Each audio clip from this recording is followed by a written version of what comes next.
2024 അതായത് കഴിഞ്ഞ വർഷം ലോക്സഭ ഇലക്ഷൻ നടന്നു. ഭരണപക്ഷ പാർട്ടിയായ NDAയും ഇന്ത്യ മുന്നണിയും തമ്മിൽ വളരെ ടഫ് കോമ്പറ്റീഷൻ ആയിരുന്നു ഉണ്ടായിരുന്നത്. യുഗാന്ത്യത്തിന്റെ തുടക്കമോ അതോ രാഹുലിന്റെ ഉദയമോ? 267 ഇടങ്ങളിലാണ് ഈ NDA മുന്നണി ലീഡ് ചെയ്യുന്നത്. NDA സഖ്യകക്ഷികൾ 293 സീറ്റുകൾ നേടിയപ്പോൾ തൊട്ടുപിറകിലായി 234 സീറ്റിൻ്റെ മികവിലായിരുന്നു ഇന്ത്യ മുന്നണി. എന്നാൽ ഇനി നടക്കാൻ പോകുന്ന ഇലക്ഷൻ 2029 പക്ഷേ ഈ ഒരു ഇലക്ഷനിൽ അത്ര ടഫ് കോമ്പറ്റീഷൻ ഉണ്ടാവണമെന്നില്ല.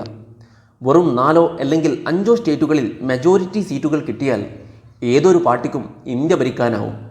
കാരണം അടുത്ത ഡീലിമിറ്റേഷൻ നടക്കാൻ പോകുന്നത് 2026 ഡീലിമിറ്റേഷൻ എന്ന് പറഞ്ഞാൽ ജനസംഖ്യ ആനുപാതികമായി മണ്ഡലങ്ങളെ വീണ്ടും റീഓർഗനൈസ് ചെയ്യുക എന്നുള്ളതാണ്. അങ്ങനെ വരികയാണെങ്കിൽ നമ്മുടെ ഇന്നുള്ള 543 സീറ്റുകളിൽ നിന്നും മാറി 750ഓളം സീറ്റുകൾ ആയിരിക്കും പാർലമെൻറ്റിൽ ഉണ്ടായിരിക്കുക. അപ്പോൾ നമ്മൾ വിചാരിക്കും സീറ്റുകൾ വർദ്ധിക്കുകയാണെങ്കിൽ എല്ലായിടത്തും എല്ലാ സ്റ്റേറ്റുകളിലും സീറ്റുകൾ വർദ്ധിക്കില്ലേ എന്നുള്ളത്. പക്ഷേ ഇതിൻ്റെ ഡേഞ്ചർ എന്താണെന്ന് വെച്ചാൽ ഡീലിമിറ്റേഷൻ നടന്നാൽ ഇപ്പോൾ 80 സീറ്റുകളുള്ള ഉത്തർപ്രദേശിന് 128 സീറ്റുകൾ കിട്ടുകയും 20 സീറ്റുകൾ മാത്രമുള്ള കേരളത്തിന് 1 സീറ്റ് കുറഞ്ഞ് 19 സീറ്റ് മാത്രമായി ചുരുങ്ങുകയും ചെയ്യും. അങ്ങനെ നോർത്തിലെ വിരലിലെണ്ണാവുന്ന സ്റ്റേറ്റുകൾ മാത്രം ഒരുമിച്ച് കൂടിയാൽ സൗത്തിൻ്റെ റെപ്രസെൻറ്റേഷൻ ഇന്ത്യൻ പൊളിറ്റിക്സിൽ ബാധിക്കുമെന്ന ആശങ്ക കാരണം തമിഴ്നാട് മുഖ്യമന്ത്രി MK സ്റ്റാലിൻ ഒരു ജോയിൻ്റ് ആക്ഷൻ കമ്മിറ്റി രൂപീകരിക്കാൻ തീരുമാനിച്ചു. അങ്ങനെ അവർ രൂപീകരിക്കുകയും ചെയ്തു. മാത്രമല്ല സദേൺ സ്റ്റേറ്റുകളിലെ ഓരോ പേരൻസും ഇനി മുതൽ 16 കുട്ടികൾ ഉണ്ടാക്കണമെന്ന് വരെ ഹാസ്യരൂപേണ അദ്ദേഹം പറഞ്ഞു വെച്ചു.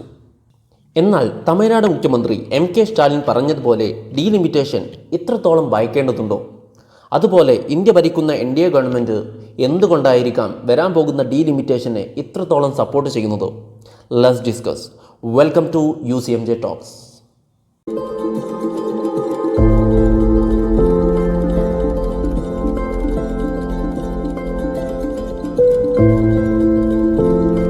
എല്ലാ 5 വർഷം കൂടുമ്പോഴും നമ്മുടെ നാട്ടിൽ നിയമസഭയിലേക്കും ലോക്സഭയിലേക്കും ഇലക്ഷൻ നടക്കാറുണ്ട്. ലോക്സഭയുടെ കാര്യം ചർച്ച ചെയ്യുകയാണെങ്കിൽ മൊത്തം 543 മണ്ഡലങ്ങളാണുള്ളത്. ഈ മണ്ഡലങ്ങൾ തീരുമാനിക്കുന്നത് തന്നെ അവിടെയുള്ള പോപ്പുലേഷൻ നോക്കിയിട്ടാണ്. ഓരോ 10 വർഷത്തിന് ശേഷമുള്ള സെൻസസ് നോക്കിയിട്ടാണ് നമ്മൾ ഡീലിമിറ്റേഷൻ അഥവാ മണ്ഡലത്തിൻ്റെ പരിധി നിർണ്ണയിക്കുന്നത്. സാധാരണ 10 ലക്ഷം മുതൽ 15 ലക്ഷം വരെയുള്ള ജനസംഖ്യയായിരിക്കും ഒരു മണ്ഡലത്തിൽ ഉണ്ടായിരിക്കുക. എന്നാൽ ഏറ്റവും ചെറിയ മണ്ഡലമായ ലക്ഷദ്വീപിലെ 50,000-ന് താഴെയുള്ള ആളുകളെ പ്രതിനിധീകരിക്കുന്നത് ഒരു MP-യും ഏറ്റവും വലിയ മണ്ഡലങ്ങളിൽ ഒന്നായ ഉത്തർപ്രദേശിലെ ഗാസിയാബാദിൽ 29 ലക്ഷം വോട്ടർമാരെ പ്രതിനിധിയായി ഉള്ളതും വെറും ഒരു MP മാത്രമാണ്. അതായത് ലക്ഷദ്വീപിനും ലക്ഷദ്വീപിൻ്റെ 60 ഇരട്ടി ജനസംഖ്യയുള്ള ഗാസിയാബാദിൻ്റെ MP-യുടെ സീറ്റിനും ഒരേ വെയിറ്റേജാണ് നൽകപ്പെടുന്നത്. പോട്ടെ, ലക്ഷദ്വീപ് ഒരു യൂണിയൻ ടെറിട്ടറിയാണെന്ന് വിചാരിക്കാം. എന്നാൽ കേരളത്തിലെ ചില മണ്ഡലങ്ങളിൽ 12 ലക്ഷം ജനങ്ങൾക്ക് ഒരു MP-യും ഉത്തർപ്രദേശിലും ബീഹാറിലുമൊക്കെ 25ഉം 26ഉം ലക്ഷം ആളുകളെ പ്രതിനിധീകരിക്കുന്നത് ഒരു MP-യുമാണ്. നമ്മുടെ ജനാധിപത്യത്തിലെ വലിയൊരു പ്രിൻസിപ്പിളാണ് 1 person 1 vote 1 value. ഇന്ത്യയിൽ എല്ലായിടത്തും ഓരോ വ്യക്തിക്കും കൊടുക്കുന്ന വോട്ടിൻ്റെ വാല്യൂ ഒന്ന് തന്നെയാണ്. അങ്ങനെയാണെങ്കിൽ നോർത്ത് ഇന്ത്യൻ ജനതയോട് കാണിക്കുന്നത് ഒരു തരം അനീതിയല്ലേ? അവരുടെ റെപ്രസെൻറ്റേഷന് തക്കതായിട്ടുള്ള വാല്യൂ കൊടുക്കുന്നില്ലല്ലോ. ഈ സിനാരിയോ നല്ല രൂപത്തിൽ മനസ്സിലാക്കണമെങ്കിൽ നമുക്ക് ഡീലിമിറ്റേഷൻ്റെ ഹിസ്റ്റോറിക്കൽ കോണ്ടെക്സ്റ്റിനെ കുറിച്ച് അറിയണം.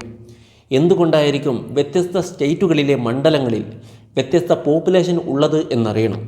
പഴയ കാലത്ത് എന്തിൻ്റെ അടിസ്ഥാനത്തിലൊക്കെയാണ് വ്യത്യസ്ത മണ്ഡലങ്ങളായി തിരിച്ചു എന്നും അറിയേണ്ടതുണ്ട്.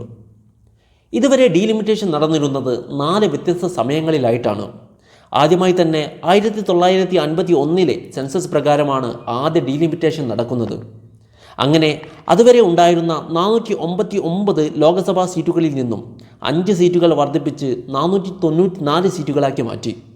രണ്ടാം പ്രാവശ്യം ഡീലിമിറ്റേഷൻ നടക്കുന്നത് 1961 സെൻസസ് റിപ്പോർട്ട് പ്രകാരമാണ്.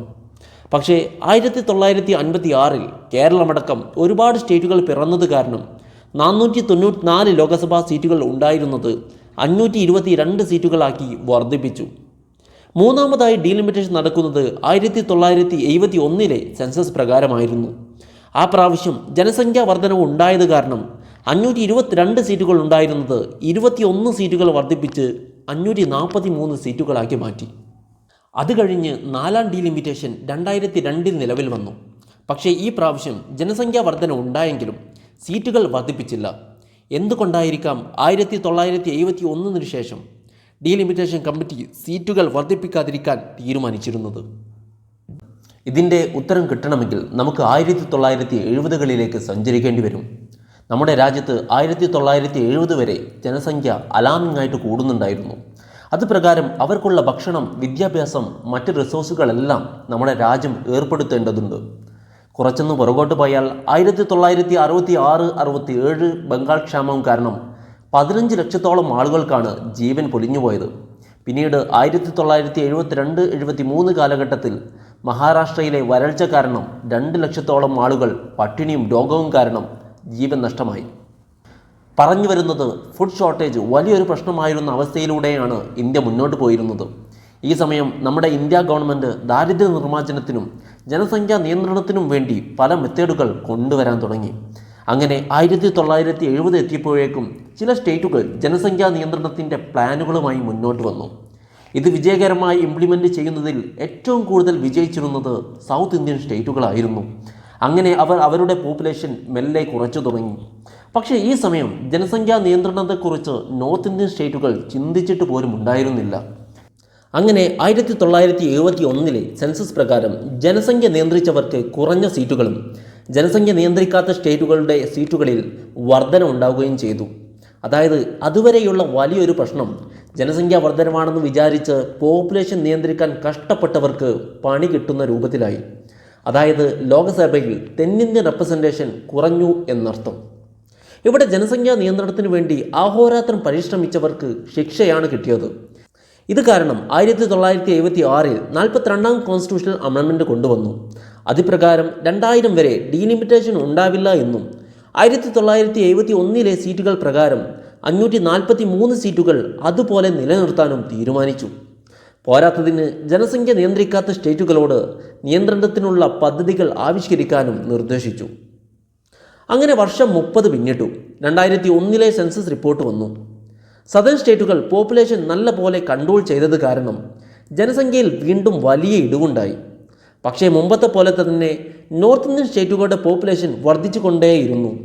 വീണ്ടും സ്റ്റേറ്റുകൾക്ക് പണി കിട്ടും എന്നൊരവസ്ഥയിലെത്തി. ഈ പ്രശ്നം പരിഹരിക്കാൻ 2001 84ാം കോൺസ്റ്റിറ്റ്യൂഷൻ അമെൻഡ്മെൻറ്റ് പ്രകാരവും ശേഷം 2003 87ാം കോൺസ്റ്റിറ്റ്യൂഷൻ അമെൻഡ്മെൻറ്റ് പ്രകാരവും 1971 സെൻസസിൻ്റെ ആനുപാത്യത്തിൽ തന്നെ 2026 വരെ സീറ്റുകളുടെ എണ്ണത്തിൽ മാറ്റം വരുത്തേണ്ട എന്നും തീരുമാനിച്ചു. പകരം ബൗണ്ടറികളിൽ മാത്രം മാറ്റം വരുത്തി. ഇപ്പോഴും വിശ്വസിച്ചിരിക്കുന്നത് നോർത്ത് ഇന്ത്യൻ സ്റ്റേറ്റുകൾ അവരുടെ ജനസംഖ്യാ നിയന്ത്രണത്തിന് ആവശ്യമായിട്ടുള്ള മെഷേഴ്സ് എടുക്കും എന്ന് തന്നെയാണ്. അങ്ങനെ 2011 ഒരു സെൻസസ് നടന്നിട്ടുണ്ടെങ്കിലും 2026 വരെ അടുത്ത ഡീലിമിറ്റേഷൻ നീട്ടിയതുകൊണ്ട് സീറ്റിൻ്റെ കാര്യത്തിൽ യാതൊരു ചർച്ചകളും ഉണ്ടായിട്ടില്ല. എന്നാൽ 2026 അടുത്തു വരികയാണ്. അടുത്ത ഡീലിമിറ്റേഷന് ഒരു വർഷം കൂടി മാത്രമേ ഉള്ളൂ.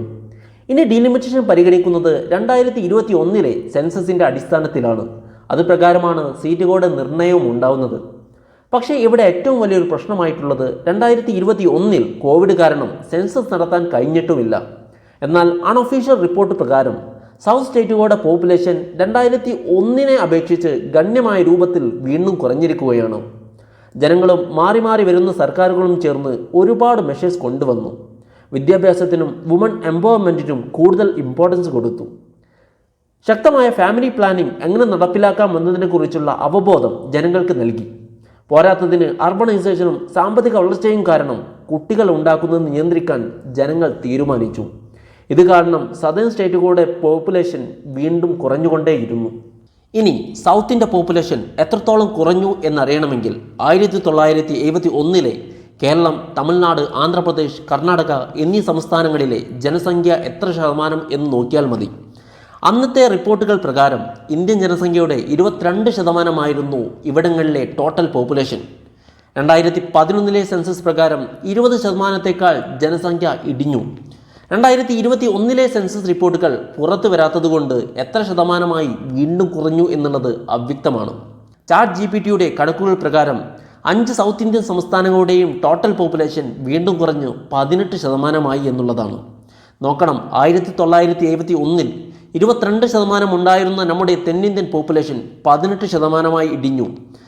ഇനി സ്റ്റേറ്റ് വൈസ് നമ്മൾ പോപ്പുലേഷനെ കുറിച്ച് നോക്കിയാൽ കേരളത്തിൽ 1971 സെൻസസ് പ്രകാരം 2.12 കോടിയായിരുന്ന ജനസംഖ്യ 50 വർഷം പിന്നിട്ടപ്പോൾ 3.5 കോടി മാത്രമായി. അതായത് നമ്മുടെ ഫെർട്ടിലിറ്റി റേറ്റ് 1.5 കുറവാണ് എന്നർത്ഥം. അങ്ങനെ നോക്കിയാൽ ഒരു പാരൻസിന് ആവറേജ് ഒരു കുട്ടി മാത്രമേ ജനിക്കുന്നുള്ളൂ. അവസാന 10 വർഷത്തെ കണക്കുകൾ പ്രകാരം നമ്മുടെ ബർത്ത് റേറ്റ് 35% ഇടിവുണ്ടായി. എന്നാൽ 1971 8.3 കോടി ഉണ്ടായിരുന്ന ഉത്തർപ്രദേശിലെ ജനസംഖ്യ ഇപ്പോൾ 26.2 കോടിയായി വർദ്ധിച്ചു. അതായത് 3 ഇരട്ടിയിലധികം ജനസംഖ്യാ വർധന ഉണ്ടായി എന്നർത്ഥം. എന്നാൽ കേരളത്തിൽ ജനസംഖ്യ 2 ഇരട്ടി പോലും എത്തിയിട്ടില്ല എന്നുള്ളത് പ്രത്യേകം ശ്രദ്ധിക്കേണ്ടതാണ്. ഈ ഒരു അവസരത്തിൽ നമ്മൾ നോക്കേണ്ട ചില കാര്യങ്ങളുണ്ട്. എന്തുകൊണ്ട് ചില നോർത്ത് ഇന്ത്യൻ സംസ്ഥാനങ്ങളിൽ ജനസംഖ്യ കൂടിക്കൊണ്ടിരിക്കുന്നു? എന്തുകൊണ്ടായിരിക്കാം കേരള, തമിഴ്നാട് പോലുള്ള സംസ്ഥാനങ്ങളിൽ ജനസംഖ്യ ഗണ്യമായി കുറയുന്നു? ഇത് മനസ്സിലാക്കണമെങ്കിൽ ചില സ്റ്റേറ്റുകളിലെ ജനങ്ങളും ഗവൺമെൻറ്റും ജനസംഖ്യ കുറയ്ക്കാൻ അവലംബിച്ച രീതികൾ മനസ്സിലാക്കേണ്ടി വരും. കേരളത്തെക്കുറിച്ച് പറയുകയാണെങ്കിൽ നമ്മൾ വളരെ പണ്ട് മുതലേ വിദ്യാഭ്യാസത്തിന് ഒരുപാട് പ്രാധാന്യം നൽകിയിട്ടുണ്ട്. കുട്ടികൾക്ക് വിദ്യാഭ്യാസം കൊടുക്കാൻ ഇവിടെയുള്ള മാതാപിതാക്കളും ഗവൺമെൻറ്റും അശ്രാന്ത പരിശ്രമം നടത്തി. അത് കാരണം വളർന്നു വന്ന നമ്മുടെ സ്ത്രീകൾ എംപവേർഡായി തുടങ്ങി. പോരാത്തതിന് 18 വയസ്സിന് മുമ്പ് കഴിയുന്ന വിവാഹങ്ങളെ ഗവൺമെൻറ് ശക്തമായി തടഞ്ഞു. സോ പെൺകുട്ടികൾക്ക് പഠിക്കാൻ കൂടുതൽ സമയവും ലഭിച്ചു. മാത്രമല്ല മറ്റു സംസ്ഥാനങ്ങളെ വെച്ച് നോക്കുമ്പോൾ കല്യാണത്തേക്കാൾ കൂടുതൽ വിദ്യാഭ്യാസത്തിനും കരിയറിനും മലയാളി പ്രാധാന്യം നൽകി തുടങ്ങി. ഇപ്പോഴുള്ള സ്ത്രീകൾ ഡിഗ്രി കഴിഞ്ഞിട്ട് കല്യാണം മതി എന്ന് പറഞ്ഞു തുടങ്ങി. അല്ലെങ്കിൽ വിവാഹം കഴിഞ്ഞിട്ട് വിദ്യാഭ്യാസം തുറന്നു പോകണമെന്ന് വാശി പിടിച്ചു. ഇവിടെയുള്ള പെൺകുട്ടികൾ വിദ്യാഭ്യാസമുള്ള വരന്മാരെ മാത്രം വിവാഹം കഴിക്കൂ എന്ന ഡിമാൻഡിലേക്ക് വരെ എത്തി. അങ്ങനെ വിദ്യാഭ്യാസത്തിനും കരിയറിനും കൂടുതൽ ഫോക്കസ് കൊടുത്തു. ഇതൊക്കെ കാരണം ലേറ്റ് മാരേജസുകൾ കേരളത്തിൽ കൂടാൻ തുടങ്ങി. നമ്മുടെ ന്യൂ ജനറേഷൻ പിള്ളേരൊക്കെ വിദ്യാഭ്യാസം കഴിഞ്ഞിട്ട് മതി കല്യാണം എന്ന സ്ഥിതിയിലേക്കെത്തി. സോ വിദ്യാഭ്യാസം ലഭിച്ച വധൂവരന്മാർ ഫാമിലി പ്ലാനിങ്ങിനെ കുറിച്ച് ബോധവാന്മാരായി. 8 കുട്ടികളെ ഉണ്ടാക്കി അവരെ ദാരിദ്ര്യത്തിലേക്ക് വിടുന്നതിനേക്കാൾ ഭേദം 1 അല്ലെങ്കിൽ 2 കുട്ടികളിൽ മാത്രം ഒതുക്കി അവരുടെ ജീവിത നിലവാരം മെച്ചപ്പെടുത്തിയാൽ മതി എന്ന് ചിന്തിച്ചു തുടങ്ങി. ഇതൊക്കെ കാരണം നമ്മുടെ പോപ്പുലേഷൻ ഗണ്യമായ രൂപത്തിൽ കുറഞ്ഞു. പോരാത്തതിന് നമ്മൾ മലയാളികൾ ജോയിൻറ്റ് ഫാമിലിയേക്കാൾ കൂടുതൽ പ്രിഫർ ചെയ്യുന്നത് ന്യൂക്ലിയർ ഫാമിലികളെയാണ്. അതുപോലെ തന്നെ ജോലിയെടുക്കാനും പഠിക്കാനും വേണ്ടി ആളുകൾ മിഡിൽ ഈസ്റ്റിലേക്കും പടിഞ്ഞാറൻ ദേശങ്ങളിലേക്കുമൊക്കെ പറക്കാൻ തുടങ്ങിയതും നമ്മുടെ ജനസംഖ്യ വലിയ രൂപത്തിൽ തന്നെ ഇടിവ് വരുത്തി. ഈ കാരണങ്ങൾ കൊണ്ടെല്ലാം നമ്മുടെ ജനസംഖ്യയിൽ വളർച്ച ഉണ്ടായില്ല. എന്നാൽ ഉത്തർപ്രദേശിൻ്റെ അവസ്ഥ കുറച്ചധികം വ്യത്യസ്തമാണ്. നമ്മുടെ കേരളത്തിലുള്ള പോലെ നല്ല ക്വാളിറ്റി വിദ്യാഭ്യാസം അവിടുത്തെ കുട്ടികൾക്ക് ലഭിക്കുന്നില്ല. ബേസിക് ഫെസിലിറ്റീസ് പോലുമില്ലാത്ത സ്കൂളുകളാണ് അവിടെ അധികവും. പ്രൈവറ്റ് സ്കൂളുകളിൽ പോലും നമ്മുടെ നാട്ടിലെ ഗവൺമെൻറ് സ്കൂളിൻ്റെ 7 അയലത്ത് പോലും എത്തില്ല. മാത്രമല്ല പ്രൈമറി സ്കൂളുകളിലൊക്കെ സിംഗിൾ ടീച്ചേഴ്സ് മാത്രമുള്ള ഒരുപാട് സ്കൂളുകളുണ്ട് താനും. അതായത് 1ാം ക്ലാസ് മുതൽ 5ാം ക്ലാസ് വരെ പഠിപ്പിക്കാൻ ഒരു ടീച്ചർ മാത്രമുള്ള സ്കൂളുകൾ ഉണ്ട് എന്നർത്ഥം. ഈ ഒരവസ്ഥയിൽ കുട്ടികളുടെ പഠന നിലവാരം ഉയർത്താൻ ഒരു ടീച്ചർ മാത്രം വിചാരിച്ചാൽ നടക്കുകയുമില്ല. അങ്ങനെ 5000-ഓളം സ്കൂളുകളാണ് ഉത്തർപ്രദേശിൽ മാത്രമുള്ളത്. അതുപോലെ ഒരു നേരത്തെ ഭക്ഷണത്തിന് വേണ്ടി സ്കൂൾ പടി കയറുന്ന കുട്ടികൾ ഒരുപാടുണ്ട്. എൻ്റെ ഒരു അനുഭവം പറഞ്ഞാൽ ഞാൻ 2019 ഇൻറ്റേൺഷിപ്പുമായി ബന്ധപ്പെട്ട് ബീഹാറിൽ പോയപ്പോൾ വെള്ളിയാഴ്ച മാത്രം കൂടുതൽ കുട്ടികളെ സ്കൂളുകളിൽ കാണാൻ സാധിച്ചു. ബാക്കിയുള്ള ദിവസങ്ങളിലൊക്കെ കുട്ടികൾ നന്നേ കുറവാണ്.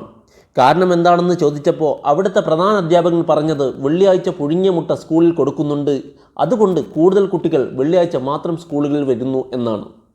പറഞ്ഞു വരുന്നത് ബീഹാറിലും ഉത്തർപ്രദേശിലുമൊക്കെ ഒരു നേരത്തെ അന്നം കിട്ടാൻ വേണ്ടി സ്കൂളിലേക്ക് വരുന്ന കുട്ടികളുടെ എണ്ണം ചെറുതൊന്നുമല്ല. മാത്രമല്ല ഇവിടുത്തെ കുട്ടികൾക്ക് ക്വാളിറ്റി വിദ്യാഭ്യാസം ലഭിക്കുന്നില്ല. ഇത് കാരണം 18 വയസ്സിനുള്ളിൽ കല്യാണം കഴിക്കുന്ന കുട്ടികളുടെ എണ്ണം കുറച്ചൊന്നുമല്ല. അങ്ങനെ ഏർലി ഏജിൽ തന്നെ അവർ അമ്മമാരും അച്ഛന്മാരുമാകുന്നു. സോ ഇവർക്ക് ഫാമിലി പ്ലാനിങ്ങിനെ കുറിച്ച് വലിയ ധാരണയൊന്നുമില്ല. കൂടുതൽ കുട്ടികൾ ഉണ്ട് എന്നൊക്കെ പറഞ്ഞാൽ ചില ഗ്രാമങ്ങളിൽ ആണത്വത്തിൻ്റെ ഒരു പ്രതീകമാണ്. പോരാത്തതിന് പാവപ്പെട്ട വീടുകളിൽ കുട്ടികൾ രക്ഷിതാക്കൾക്ക് ഒരർത്ഥത്തിൽ അസറ്റാണ്. കാരണം കൂടുതൽ കുട്ടികൾ ഉണ്ടെങ്കിൽ വീട്ടിൽ അധ്വാനിക്കുന്ന ആളുകളുടെ എണ്ണം വർദ്ധിക്കും. അത് കാരണം കൂടുതൽ ഇൻകം ആ ഫാമിലിക്ക് ജനറേറ്റ് ചെയ്യാനാകും. എന്തെന്ന് വെച്ചാൽ 6ഉം 7ഉം വയസ്സ് മുതൽ സ്കൂളിൽ പോകാതെ പല വിധത്തിൽ പണിയെടുക്കുന്ന കുട്ടികളുടെ എണ്ണം അവിടുത്തെ തെരുവോരങ്ങളിൽ കൂടുതലാണ്. പച്ചക്ക് പറഞ്ഞാൽ ബാലവേല അവിടം പുത്തരിയല്ല എന്നർത്ഥം. കേരളത്തിൽ വളരെ സ്ട്രെയിഞ്ചായിട്ട് ഇതൊക്കെ നമുക്ക് അനുഭവപ്പെടുമായിരിക്കും. പക്ഷേ ചിലർ നമ്മെ മോഹിപ്പിക്കുന്ന ഉത്തർപ്രദേശിൻ്റെ തുണിയെടുക്കാത്ത യാഥാർത്ഥ്യം ഇതൊക്കെ തന്നെയാണ്. ഇനി ഇവിടെയുള്ള ഗവൺമെൻറ് ജനസംഖ്യ കുറയ്ക്കുന്നതിന് വേണ്ടി എന്തെങ്കിലും ചെയ്യുന്നുണ്ടോ എന്നൊക്കെ ചോദിച്ചാൽ കാര്യമായിട്ട് അവർ ചെയ്യുന്നത് കാണാനില്ല എന്ന് തന്നെ പറയേണ്ടി വരും. അപ്പോൾ പറഞ്ഞു വരുന്നത് എങ്ങനെ സദേൺ സ്റ്റേറ്റുകൾ അവരുടെ ജനസംഖ്യ കുറച്ചു എന്നതും എങ്ങനെ നോർത്തേൺ സ്റ്റേറ്റുകൾ ജനസംഖ്യ കുറയ്ക്കുന്നതിൽ പരാജയപ്പെട്ടു എന്നുമാണ്. എന്നാൽ NDTVയും ഇന്ത്യ ടുഡേയുമൊക്കെ ചില കണക്കുകൾ പുറത്തുവിട്ടിട്ടുണ്ട്. അത് നോക്കിയാൽ മനസ്സിലാകും ഡീലിമിറ്റേഷൻ വന്നാൽ എന്ത് പ്രശ്നമായിരിക്കും ഇവിടെ ഉണ്ടാകാൻ പോകുന്നത് എന്ന്. NDTV പുറത്തുവിട്ട ചില നോർത്ത് ഇന്ത്യൻ സ്റ്റേറ്റുകളുടെ കണക്കുകൾ പ്രകാരം അതൊന്ന് പരിശോധിച്ച് നോക്കിയാൽ ഉത്തർപ്രദേശിൽ മുമ്പ് 1971 വരെ 80 ലോക്സഭാ സീറ്റുകളാണ് ഉണ്ടായിരുന്നത്. വരുന്ന ഡീലിമിറ്റേഷനോടുകൂടെ 48 സീറ്റുകൾ വർദ്ധിച്ച് 128 സീറ്റുകളായിട്ട് ഉയരും. ബീഹാറിൽ 40 സീറ്റുകളുള്ളത് 30 സീറ്റുകൾ വർദ്ധിച്ച് 70 സീറ്റുകളായിട്ട് ഉയരാം.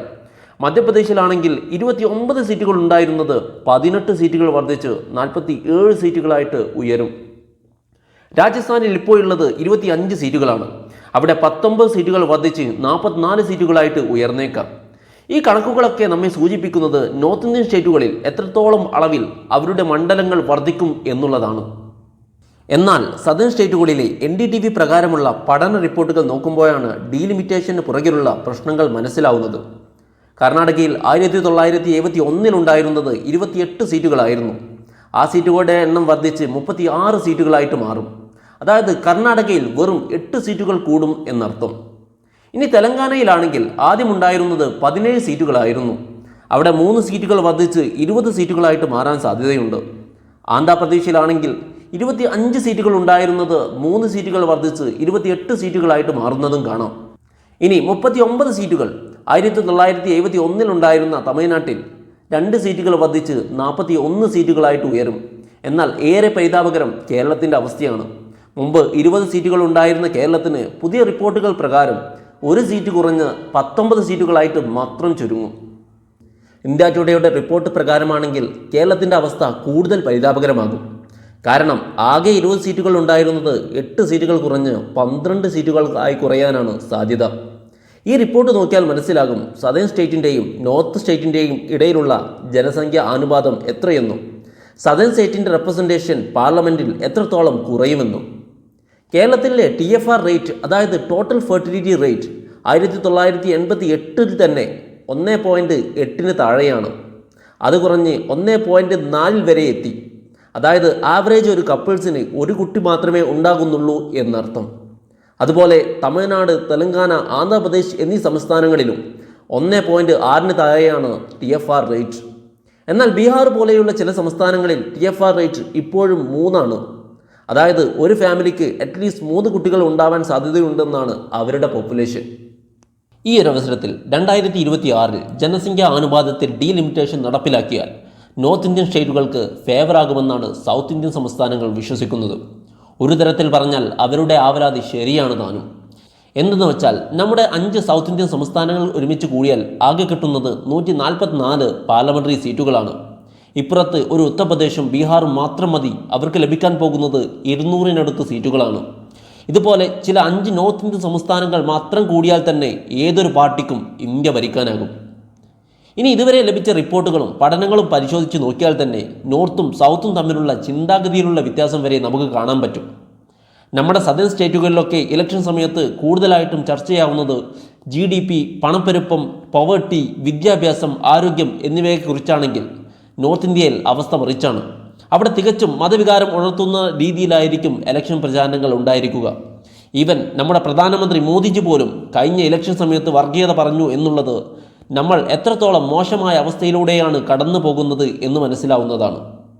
പ്രധാനമന്ത്രി ഇത്ര പച്ചക്ക് വർഗീയത പറയുകയാണെങ്കിൽ ബാക്കിയുള്ളവർ എന്തുമാത്രം വർഗീയത പറയുന്നുണ്ടായിരിക്കും.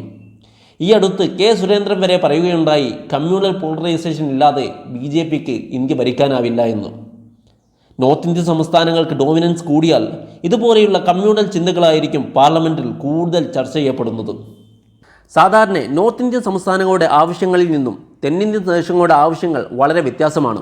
അവിടെ ഇപ്പോഴും ഇലക്ട്രിസിറ്റി, ബേസിക് വിദ്യാഭ്യാസം, ആരോഗ്യം എന്നീ കാര്യങ്ങളിലൊക്കെ ഒരുപാട് ഇമ്പോർട്ടൻസ് കൊടുക്കേണ്ടതുണ്ട്. കാരണം സദേൺ സ്റ്റേറ്റുകളിൽ ഈ വിഷയത്തിൽ വളരെ കാലം മുതലേ ഫോക്കസ് നൽകിയതുപോലെ നോർത്ത് ഇന്ത്യൻ സംസ്ഥാനങ്ങൾ ഇപ്പോഴും ഫോക്കസ് നൽകിയിട്ടില്ല എന്നുള്ളത് വളരെ പച്ചയായ യാഥാർത്ഥ്യമാണ്. ഇത് മനസ്സിലാക്കണമെങ്കിൽ നോർത്ത് ഇന്ത്യൻ സംസ്ഥാനങ്ങളുടെ റൂറൽ ഏരിയയിലൂടെ യാത്ര ചെയ്താൽ മനസ്സിലാകും.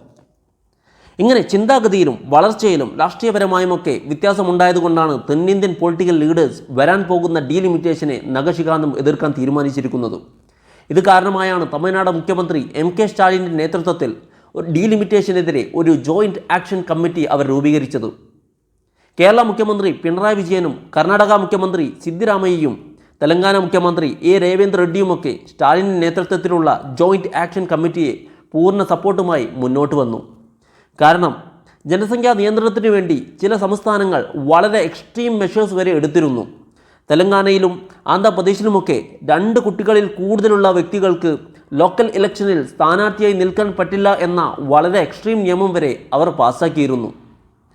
ഇങ്ങനെ പോപ്പുലേഷൻ നിയന്ത്രിച്ചവർക്ക് പിന്നീട് പണി കിട്ടുമെന്നായപ്പോൾ ആ നിയമം എടുത്ത് തോട്ടിലെറിയാൻ ആന്ധ്രാപ്രദേശും തെലങ്കാനയും തീരുമാനിച്ചു. അതുപോലെ സീറ്റുകൾ കുറഞ്ഞു പോകും എന്ന ഈ ഒരവസ്ഥ കണ്ടിട്ടാണ് തമിഴ്നാട് മുഖ്യമന്ത്രി MK സ്റ്റാലിൻ തമാശ രൂപേണ പറഞ്ഞത് ഇനി മുതൽ ഓരോ കപ്പിൾസും 16 കുട്ടികൾ വീതമെങ്കിലും ഉണ്ടാക്കണമെന്ന്. 1970 മുതൽ നമ്മുടെ രാജ്യത്തിൻ്റെ മെയിൻ പ്ലാൻ ജനസംഖ്യാ നിയന്ത്രണത്തിന് വേണ്ടിയായിരുന്നു എന്ന് നമ്മൾ ഓൾറെഡി പറഞ്ഞു വെച്ചു. അക്കാര്യത്തിൽ സദേൺ സ്റ്റേറ്റുകൾ ആ ഒരു മൈൽ സ്റ്റോൺ അച്ചീവ് ചെയ്യാൻ വേണ്ടി എല്ലാ തരത്തിലും പരിശ്രമിച്ചു. സോ ഈ സ്റ്റേറ്റുകൾ ചെയ്ത നല്ല വർക്കിന് കൂടുതൽ അപ്രീസിയേഷൻ കിട്ടേണ്ടതുണ്ട്. എന്നാൽ ഈ സ്റ്റേറ്റുകൾക്ക് എന്താണ് കിട്ടാൻ പോകുന്നത്? നമ്മുടെ ഹാർഡ് വർക്കിന് അപ്രീസിയേഷൻ കിട്ടുന്നതിന് പകരം നമ്മുടെ സീറ്റുകൾ വെട്ടിക്കുറച്ച് സദേൺ സ്റ്റേറ്റുകൾക്ക് പണിഷ്മെൻ്റാണ് ലഭിക്കാൻ പോകുന്നത്. കാരണം നമ്മുടെ സീറ്റുകൾ കുറയുകയും നോർത്തിലെ ചില സംസ്ഥാനങ്ങളിൽ 90% സീറ്റിൻ്റെ വളർച്ച വരെ നമുക്ക് കാണാൻ പറ്റും. ഇത് ശരിക്കും കഷ്ടപ്പെട്ട് ജനസംഖ്യ നിയന്ത്രിച്ചവർക്ക് കിട്ടിയ കരണത്തടിയാണ്. ഇതിനിടയിൽ അമിത്ഷാ വന്ന് പറഞ്ഞു സദേൺ സ്റ്റേറ്റുകൾക്ക് ആശങ്ക വേണ്ട, അവരുടെ ഒരു സീറ്റ് പോലും കുറയ്ക്കില്ല എന്ന്. കേരളത്തിൽ ഡീലിമിറ്റേഷൻ കാരണം ഒരു സീറ്റായിരിക്കും കുറക്കാൻ പോകുന്നത്. ആശാന്റെ കരുണ കാരണം നഷ്ടപ്പെടാൻ പോകുന്ന ആ ഒരു സീറ്റ് തിരിച്ചു കിട്ടിയേക്കാം. എന്നാൽ പോപ്പുലേഷൻ നിയന്ത്രിക്കാത്ത ബീഹാറിന് കിട്ടാൻ പോകുന്നത് 30 സീറ്റുകളും ഉത്തർപ്രദേശിന് കിട്ടാൻ പോകുന്നത് 48 സീറ്റുകളുമാണ്. ഇത്രയും വലിയ ഓഫർ വെച്ച് നീട്ടിയ ഷാജി അണ്ണനോട് പറയാനുള്ളത് ഇങ്ങനെയൊക്കെ പറഞ്ഞ് മലയാളികളെ ഊമ്പിക്കാൻ നോക്കണ്ട എന്ന് തന്നെയാണ്. ഇപ്പോഴത്തെ അവസ്ഥ ഇതൊക്കെയാണെങ്കിലും നമ്മൾ മനസ്സിലാക്കേണ്ട വേറൊരു കാര്യമുണ്ട്. നമ്മുടെ ഇന്ത്യയിൽ ഓരോ വ്യക്തിയുടെയും വോട്ടിന് ഒരേ വാല്യൂ ആയിട്ടാണ് പരിഗണിക്കുന്നത്. എന്നാൽ ഓരോ വ്യക്തിയുടെയും വോട്ടിന് നമ്മൾ സെയിം വെയിറ്റേജ് ആണ് കൊടുക്കുന്നത്, സെയിം വാല്യൂ ആണോ കൊടുക്കുന്നത്? കേരളത്തിലെ കോട്ടയത്ത് 12 ലക്ഷം ജനങ്ങളെ പ്രതിനിധീകരിക്കുന്നത് ഒരു MP ആണെങ്കിൽ ഉത്തർപ്രദേശിൽ ചില മണ്ഡലങ്ങളിൽ 30 ലക്ഷത്തോളം ആളുകളെ പ്രതിനിധീകരിക്കുന്നതും ഒരൊറ്റ MP മാത്രമാണ്. ഇങ്ങനെ നോക്കുമ്പോൾ ഇവിടെയുള്ള പോപ്പുലേഷൻ ഈക്വൽ അല്ല എന്നും എല്ലാവരുടെയും വോട്ടിന് തുല്യ വെയിറ്റേജ് കൊടുക്കുന്നില്ല എന്നും പറഞ്ഞുകൊണ്ടാണ് NDA സഖ്യകക്ഷികൾ ഡീലിമിറ്റേഷൻ വേണമെന്ന് വാശി പിടിക്കുന്നത്. എന്നാൽ ഡീലിമിറ്റേഷൻ നടത്തുകയാണെങ്കിൽ സദേൺ സ്റ്റേറ്റുകളെ ബാധിക്കാത്ത രൂപത്തിൽ ഇംപ്ലിമെൻ്റ് ചെയ്യുക എന്നുള്ളതാണ് ഡീലിമിറ്റേഷൻ കമ്മീഷൻ്റെ ഉത്തരവാദിത്വം. കാരണം കഷ്ടപ്പെട്ട് പണിയെടുത്തവരെ മണ്ടന്മാരാക്കുന്ന പരിപാടി കമ്മീഷൻ ഒരിക്കലും ചെയ്യരുത്. സദേൺ സ്റ്റേറ്റുകളെ പരിഗണിക്കാതിരുന്നാൽ അവരും അവരുടെ പോപ്പുലേഷൻ നല്ല പോലെ വർദ്ധിപ്പിക്കും. അത് നമ്മുടെ രാജ്യത്തിൻ്റെ അവസ്ഥ കൂടുതൽ പരിതാപകരമാക്കുകയും ചെയ്യും. അതുകൊണ്ട് ഡീലിമിറ്റേഷൻ കമ്മീഷൻ ഒന്ന് നല്ല പോലെ ആലോചിച്ച് തീരുമാനം എടുക്കേണ്ടതാണ്. ഇനി സൗത്തിന് വല്ലതും കിട്ടണമെങ്കിൽ സെൻട്രൽ ഗവൺമെൻറ്റിനെ സപ്പോർട്ട് ചെയ്യേണ്ടി വരും. അല്ലെങ്കിൽ സെൻട്രൽ ഗവൺമെൻറ്റിന് സ്വന്തമായി പിടിച്ചു നിൽക്കാൻ പറ്റാത്ത ഒരവസ്ഥ വരണം. അതായത് കോയലീഷൻ ഗവൺമെൻറ് വരണം എന്നർത്ഥം. അല്ലെങ്കിൽ കരിവേപ്പില പോലെ നമ്മൾ വലിച്ചെറിയപ്പെടും. ആന്ധ്രാപ്രദേശിനെ ഒരുപാട് കാലം പരിഗണിക്കാതിരുന്നതും 2024 ഇലക്ഷൻ കഴിഞ്ഞപ്പോൾ ആന്ധ്രാപ്രദേശിന് വേണ്ടി വാരിക്കോരി കൊടുക്കുന്നതുമൊക്കെ കാണുമ്പോൾ അരിയാഹാരം കഴിക്കുന്ന ഏതൊരു വ്യക്തിക്കും മനസ്സിലാവുന്നതാണ് കേന്ദ്ര ഗവൺമെൻറ്റിൻ്റെ നീക്കങ്ങൾ. അടുത്ത വലിയൊരു പ്രശ്നമായിട്ടുള്ളത് നമ്മുടെ ഫെഡറൽ സ്ട്രക്ചറിനെ സാരമായി ബാധിക്കും എന്നുള്ളതാണ്. ചില 4-5 നോർത്ത് ഇന്ത്യൻ സംസ്ഥാനങ്ങളിൽ മാത്രം ഭൂരിപക്ഷം കിട്ടിയാൽ ഏതൊരു പാർട്ടിക്കും ഇന്ത്യ ഭരിക്കാനാകും. അങ്ങനെയാണെങ്കിൽ സൗത്തിൻ്റെ കൺസേൺ കേൾക്കാൻ ഭരണവർഗം തയ്യാറാവണമെന്നില്ല. അങ്ങനെ വരുമ്പോൾ നമ്മുടെ ഫെഡറൽ സ്ട്രക്ചറിൻ്റെ സുഗമമായ നടത്തിപ്പിനെ അത് ബാധിക്കും. കേന്ദ്ര ഗവൺമെൻറ്റും സംസ്ഥാന ഗവൺമെൻറ്റും നല്ലൊരു ബന്ധമുണ്ടെങ്കിൽ മാത്രമേ ആ നാട്ടിൽ ഡെവലപ്മെൻറ്റ് നടക്കുകയുള്ളൂ. എന്നാൽ ബയാസ്ഡായിട്ടുള്ള കേന്ദ്രഭരണം വന്നാൽ ചില സ്റ്റേറ്റുകളെ പൂർണ്ണമായും അകറ്റി നിർത്താൻ സാധ്യത കൂടുതലാണ്. ഈ പറഞ്ഞ രൂപത്തിലാണ് ഡീലിമിറ്റേഷൻ നടത്താൻ പോകുന്നത് എങ്കിൽ പലവിധ പ്രശ്നങ്ങളാണ് നടക്കാൻ സാധ്യതയുണ്ട് എന്ന് തോന്നുന്നു. എന്നാൽ ഏതൊക്കെ വിധേനയാണ് അല്ലെങ്കിൽ എങ്ങനെയാണ് ഡീലിമിറ്റേഷൻ നടക്കാൻ പോകുന്നത് എന്ന് ഏതായാലും നമുക്ക് കണ്ടറിയാം. ഇനി എനിക്ക് നിങ്ങളോട് ചോദിക്കാനുള്ളത്, ലക്ഷദ്വീപിൽ 50,000 വരുന്ന ജനങ്ങളെ പ്രതിനിധീകരിക്കുന്നത് ഒരൊറ്റ MP ആണ്. അതേസമയം ഉത്തർപ്രദേശിലെ മണ്ഡലമായ ഗാസിയാബാദിൽ 29 ലക്ഷം ആളുകളെ പ്രതിനിധീകരിക്കുന്നതും ഒരൊറ്റ MP മാത്രമാണ്. ഇത് ശരിക്കും 1 person 1 vote 1 value എന്ന ജനാധിപത്യത്തിൻ്റെ പ്രിൻസിപ്പിളിനെ തകർക്കുന്നതല്ലേ? അതിനെ നിങ്ങൾക്ക് സപ്പോർട്ട് ചെയ്യാനാകുമോ? അല്ലെങ്കിൽ ജനസംഖ്യ നിയന്ത്രിക്കണം എന്ന നമ്മുടെ ലക്ഷ്യത്തെ സീരിയസ് ആയി ഏറ്റെടുത്ത് അതിനുവേണ്ടി ആഹ്വാരാത്രം പരിശ്രമിച്ച തെന്നിന്ത്യൻ സംസ്ഥാനങ്ങളുടെ സീറ്റുകളുടെ എണ്ണം കുറക്കാൻ പോകുന്ന പുതിയ ഡീലിമിറ്റേഷനെ നിങ്ങൾക്ക് സപ്പോർട്ട് ചെയ്യാനാവുമോ? Let me know in the comment section. നമ്മൾ ഒരുപാട് കഷ്ടപ്പെട്ട് റിസർച്ച് ചെയ്തുണ്ടാക്കിയ വീഡിയോ ആണിത്. Hope you will like it. ഈ വീഡിയോ നിങ്ങൾക്ക് ഇഷ്ടപ്പെട്ടാൽ ലൈക്കും സബ്സ്ക്രൈബും ചെയ്യുക. നിങ്ങളുമായി ബന്ധപ്പെട്ട ആളുകളിലേക്ക് ഈ വീഡിയോ ഷെയർ ചെയ്യുക. Thanks for watching.